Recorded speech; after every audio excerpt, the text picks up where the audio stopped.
Meus queridos irmãos, vamos abrir a palavra de Deus. Os crentes antigos traziam a espada para a igreja, hoje traz o celular. Então, você que trouxe a sua Bíblia, levante a Bíblia bem alta que eu quero ver. Muito bem, podem baixar. Os que não trouxeram a Bíblia no celular. Levanta o celular aí. Levanta, tenham coragem. Só Jesus. É mais prático, não é? Agora a gente pode colocar até os hinos do cantor também no celular, né? Que maravilha! Essas são as coisas modernas que não devem ser descartadas, né? A gente deve aproveitar as coisas modernas para a glória de Deus também. Então abra a sua Bíblia, o seu celular, o seu smartphone, o seu tablet, na Epístola aos Hebreus, no capítulo 12.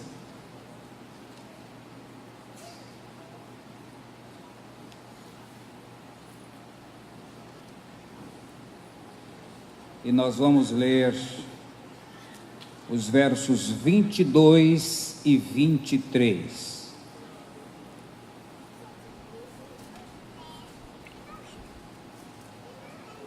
Hebreus capítulo 12, versos 22 e 23. Mas tendes chegado ao monte Sião, à cidade do Deus vivo, à Jerusalém celestial, ao incontável número de anjos em reunião festiva, à igreja dos primogênitos registrados no céu, a Deus, o juiz de todos, aos espíritos dos justos aperfeiçoados.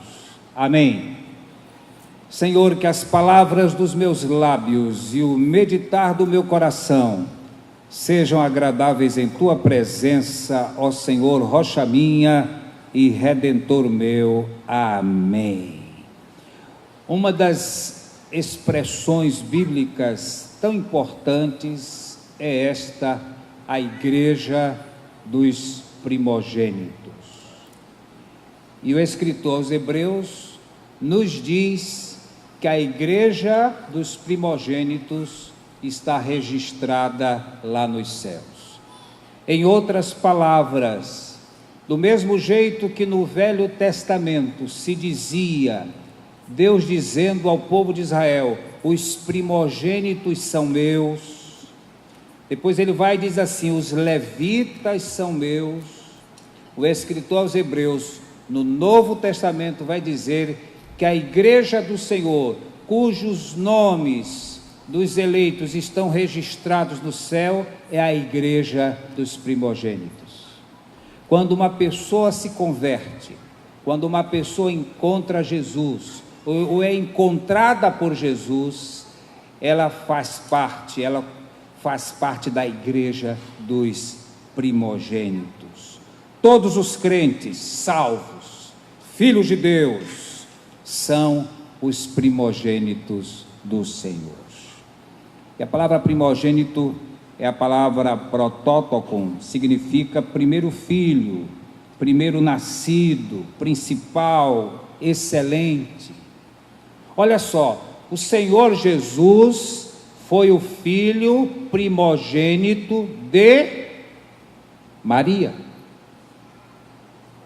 E a Bíblia diz assim, e ela deu à luz a seu filho primogênito, envolveu-o em faixas e o deitou numa manjedoura.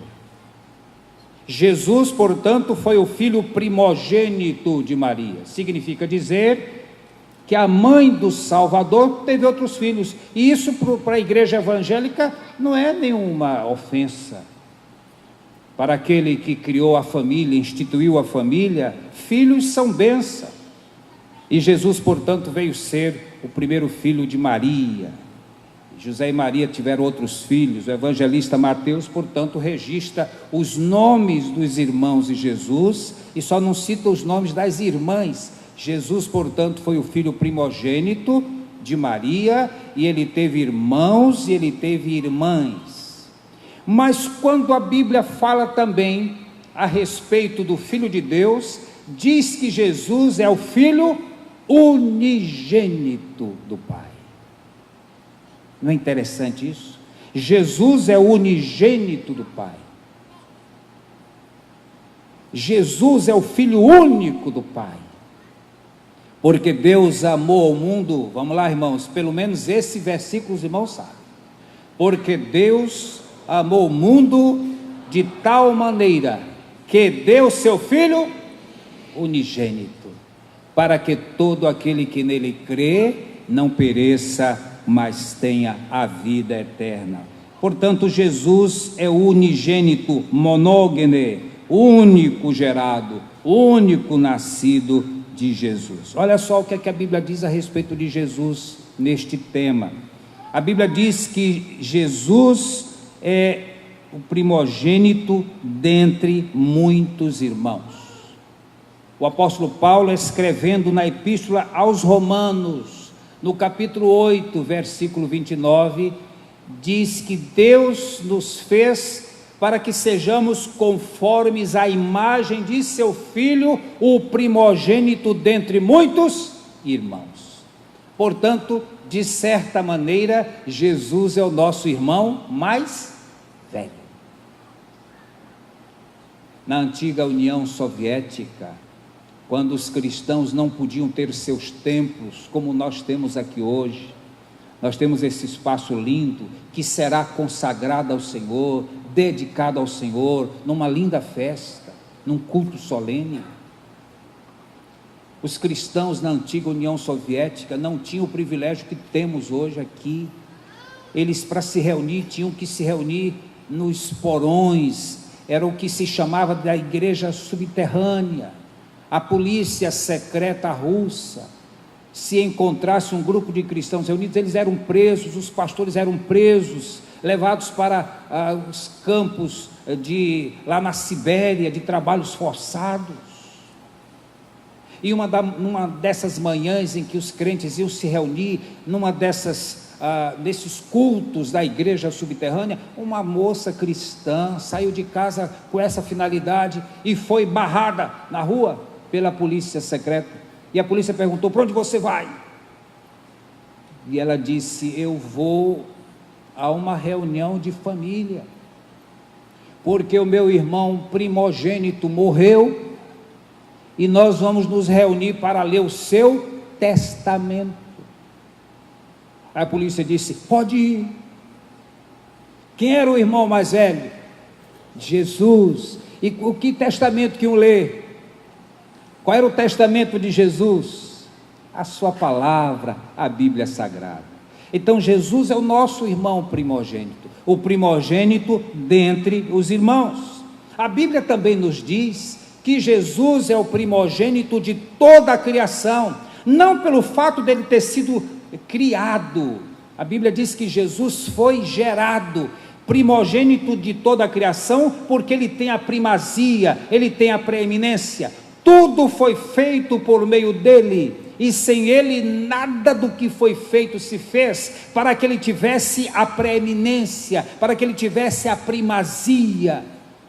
Jesus é para ser primeiro sempre. No culto que nós prestamos a ele, ele é que deve ser primeiro sempre. O culto é prestado a ele, o culto não é prestado para o visitante.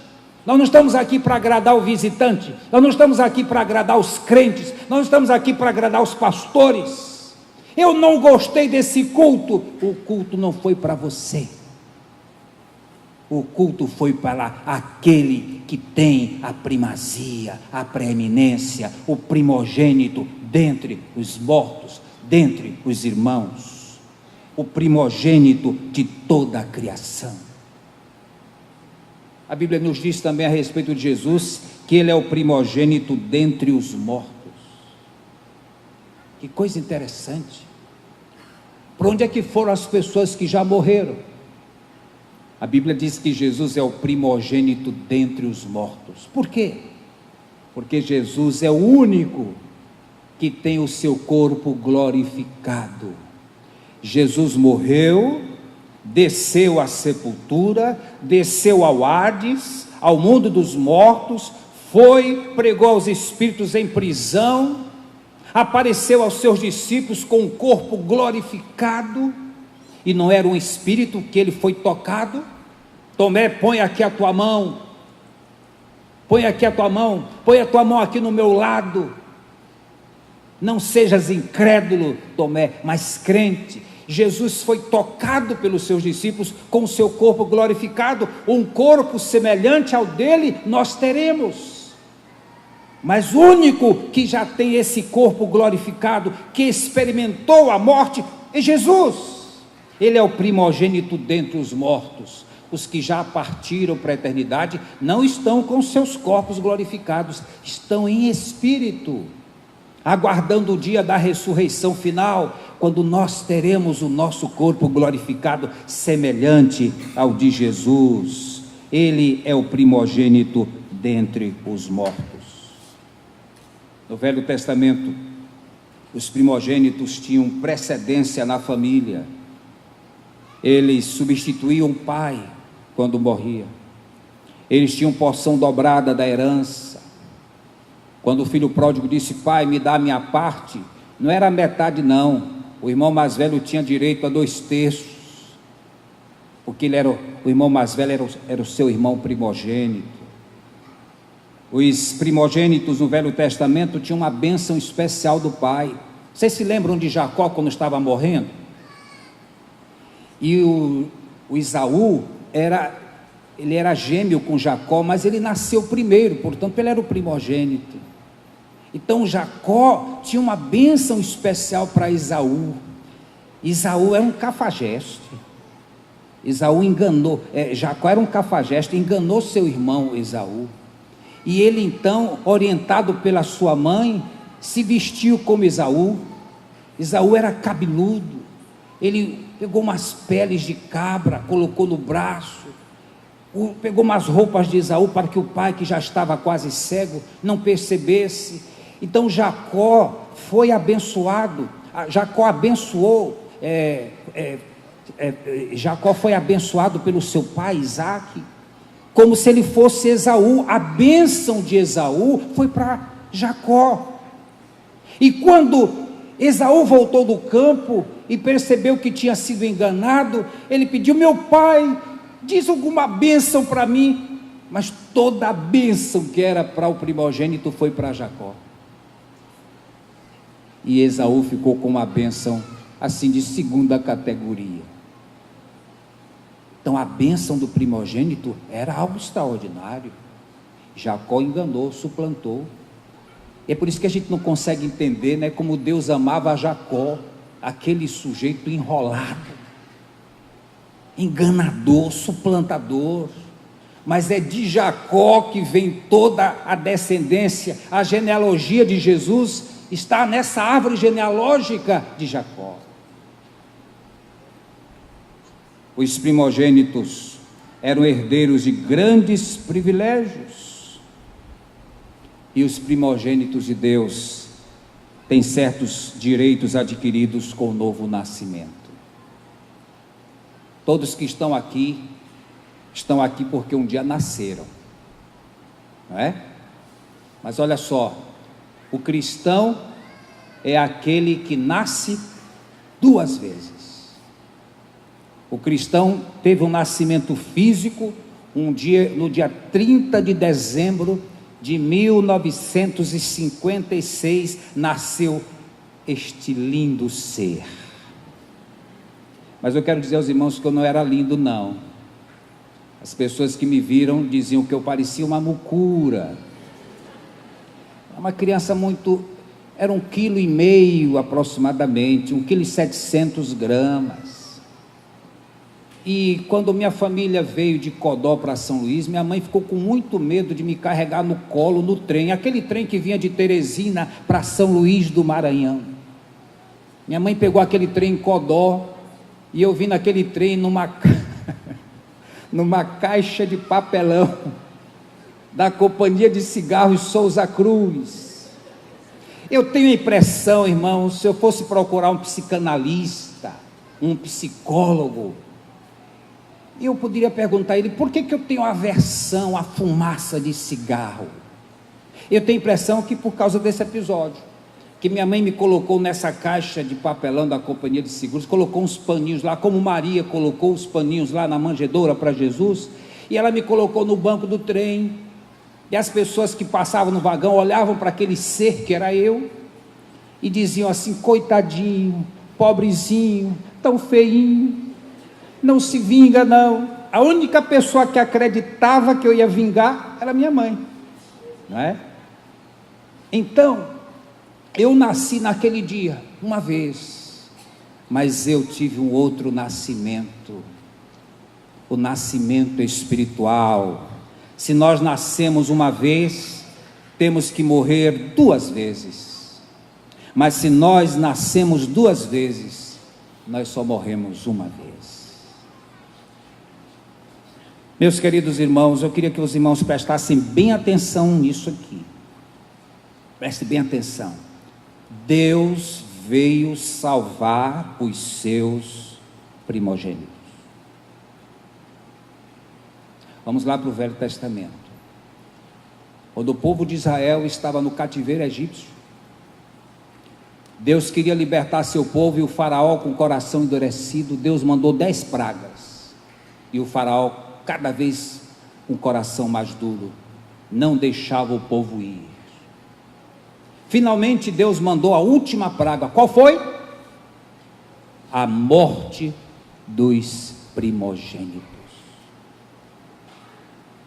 E Moisés foi procurar o faraó e disse: esta noite, se você não deixar o povo de Deus ir, todos os primogênitos do Egito, do palácio real, a pessoa mais humilde vai morrer.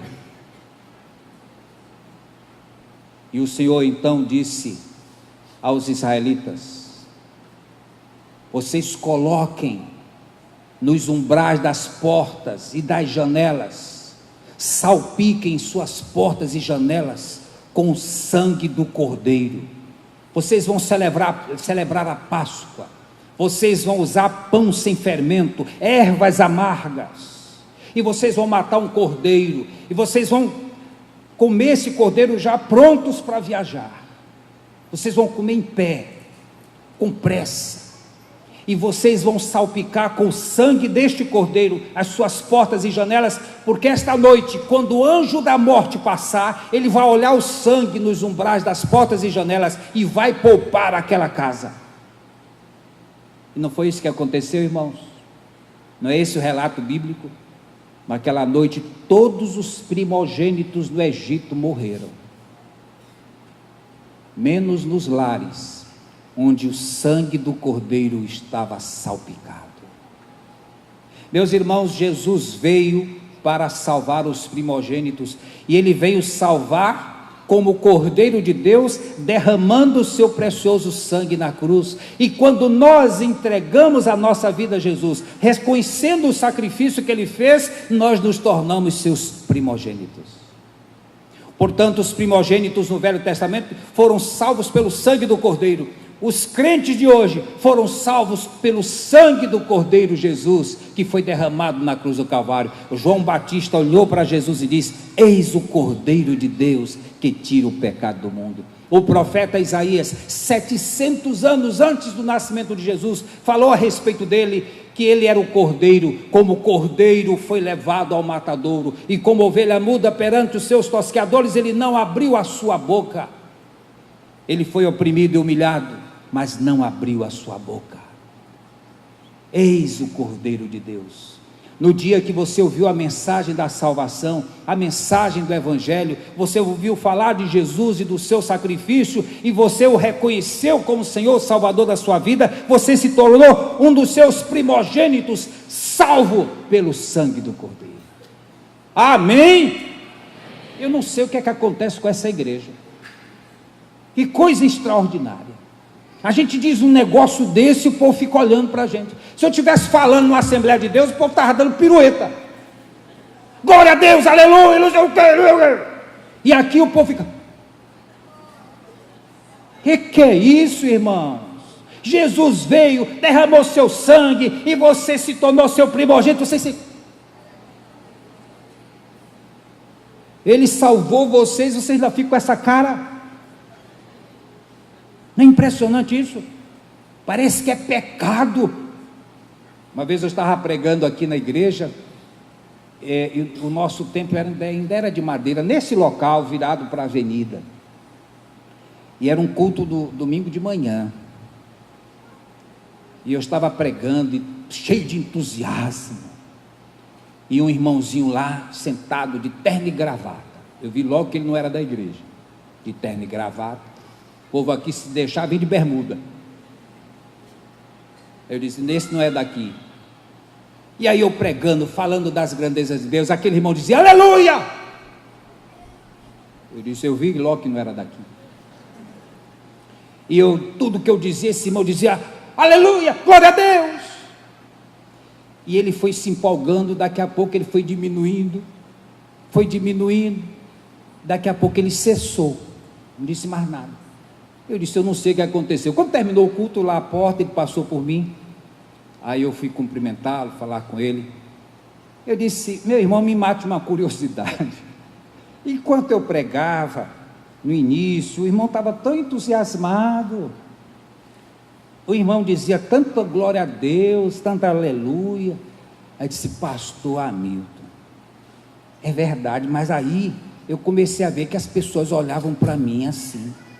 Aí eu fiquei pensando, meu Deus, será que é pecado dizer glória a Deus e aleluia nessa igreja? Aí eu fiquei com medo de ofender os irmãos, aí eu parei. Eu disse, pois volte, para ensinar esse povo. Mas não voltou não. Percebe-se que ele não voltou, né?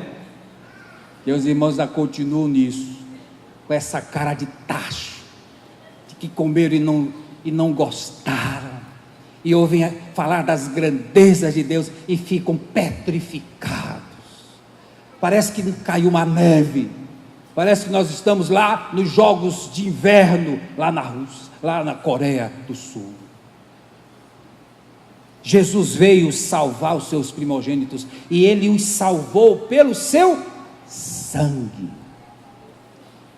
A segunda coisa que eu quero dizer aos irmãos, que eu acho da maior importância, prestem bem atenção. No Velho Testamento, o Senhor mandou que Moisés contasse todos os primogênitos de todas as tribos de Israel. Era um censo. E Moisés contou os primogênitos. E a conta deu, anotem isso aí, a conta, olha quantos primogênitos tinham em Israel: 22.273 primogênitos. Isso está registrado no livro de Êxodo, no capítulo 13. 22.273. Aí Deus disse, todos os primogênitos são meus. Agora contem os levitas. Os levitas, quem eram os levitas? O povo de Deus hoje pensa que levitas são os cantores. Mas no Velho Testamento, quando o tabernáculo foi erigido, Deus chamou os levitas. Os levitas eram descendentes da tribo de Arão. Arão era levita, da tribo de Levi. Arão era da tribo de Levi. E Deus então chamou essa tribo e disse, vocês vão cuidar do tabernáculo. E vocês então vão habitar nas cercanias do tabernáculo. A tribo de Ruben vai ficar aqui. A tribo dos coatitas vai ficar aqui. A tribo dos meraritas vai ficar aqui. Então o tabernáculo era cercado pelas tribos dos levitas. E os levitas, o que faziam? Eles cuidavam dos banheiros, eles cuidavam das tendas, eles cuidavam das cortinas, eles cuidavam dos candelabros, das bacias, tudo que envolvia o tabernáculo. Nenhuma pessoa de qualquer outra tribo ousaria chegar próximo ao tabernáculo, porque os levitas não permitiriam.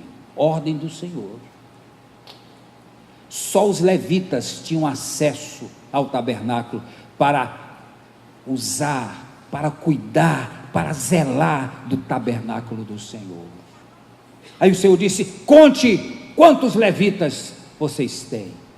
E aí fizeram um censo e deu 22.000 levitas, 273 a mais primogênitos do que os levitas. Aí Deus disse assim: os levitas são meus, eu quero os levitas cuidando do tabernáculo. Então, como os primogênitos têm 273 a mais, vocês vão pagar à tribo de Arão essa diferença. E Deus estabeleceu uma oferta, um valor X, que foi entregue à tribo dos levitas, porque os primogênitos eram em maior número, 273 a mais. É como se fosse essa congregação aqui hoje, 273 primogênitos a mais que os levitas. Prestem bem atenção onde eu quero chegar. Então Deus substituiu os primogênitos no culto pelos levitas. Olha só, Jesus foi o levita que nos substituiu na cruz. Jesus foi o levita que nos substituiu na cruz. Amém. Nós estávamos destinados ao fogo eterno. Jesus veio e morreu por nós, tomou o nosso lugar no Calvário, para que nós pudéssemos ter acesso à presença de Deus. Jesus nos substituiu, como os levitas substituíram os primogênitos no culto. E veja outro detalhe importante: os primogênitos tiveram que pagar uma quantia X aos levitas.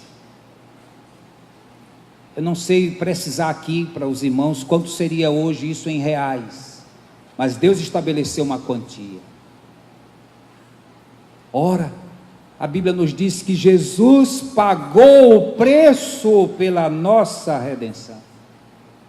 O apóstolo Paulo diz: porque fostes comprados por bom preço.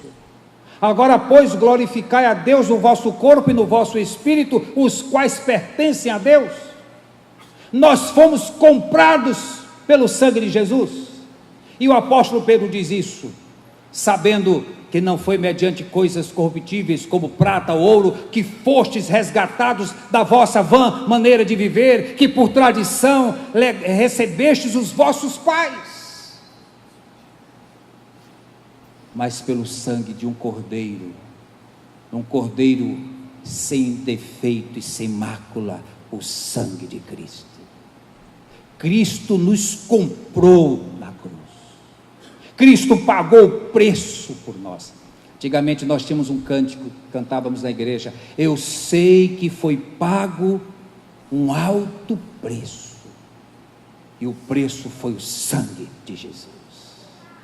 Jesus nos comprou, nos resgatou das garras do pecado, das garras de Satanás, para nos dizer assim: vocês são meus, vocês são meus.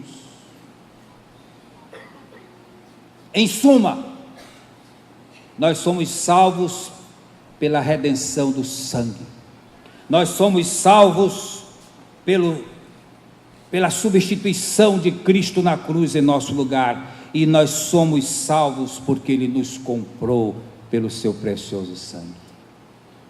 Salvos pelo sangue, salvos pela substituição, salvos pela compra, porque Ele pagou o preço do nosso resgate. Eu quero encerrar. O escritor aos Hebreus diz que a igreja de Jesus é feita dos seus primogênitos que estão arrolados lá nos céus. Que igreja é essa? É a igreja batista? É a igreja presbiteriana? É a igreja católica? Não. É a união de todos os salvos de todas as épocas, que reconheceram o sacrifício de Jesus e entregaram a Ele a sua vida. No céu não haverá essas bandeiras denominacionais. No céu não haverá uma plaquinha: batistas, presbiterianos, metodistas, luteranos. No céu os cristãos estarão em pé, com vestiduras brancas, em pé diante do Cordeiro, cantando louvores àquele que nos salvou pelo seu sangue, que nos substituiu na cruz, que nos comprou por um alto preço.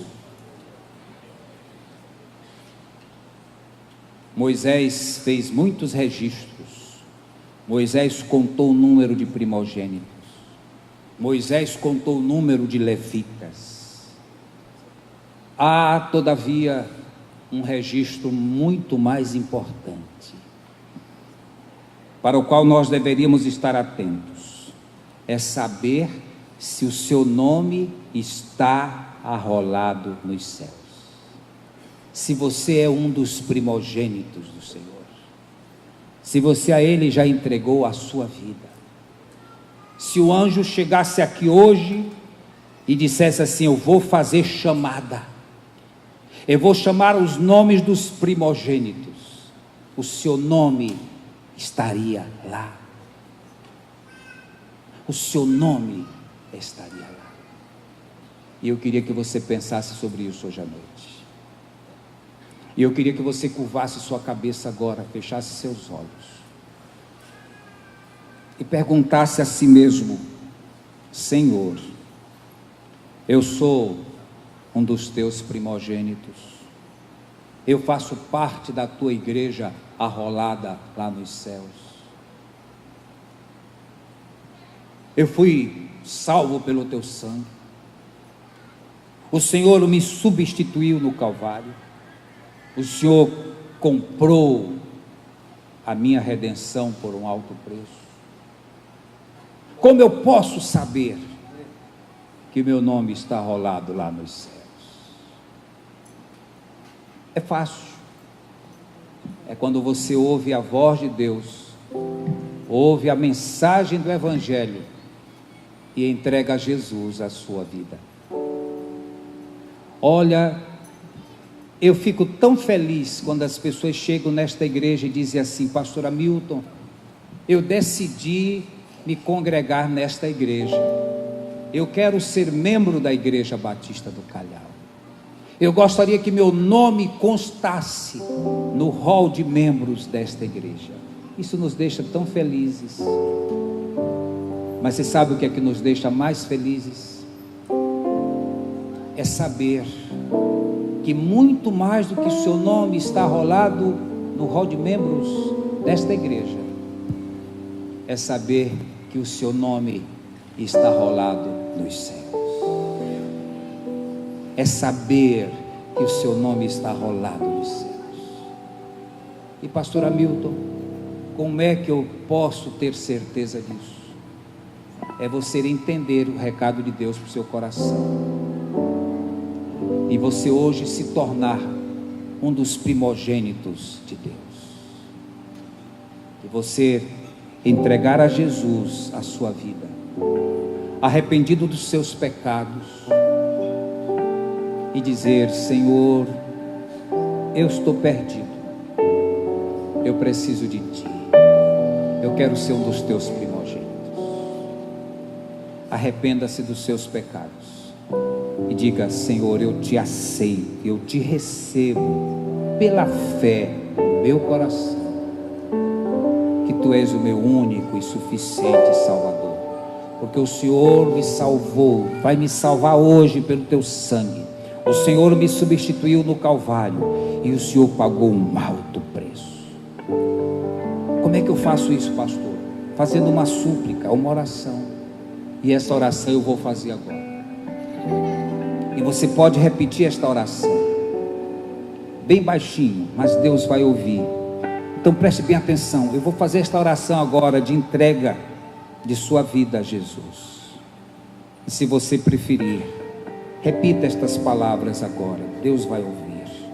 Nós vamos orar assim: Deus querido, eu hoje vim à tua casa e o Senhor falou comigo,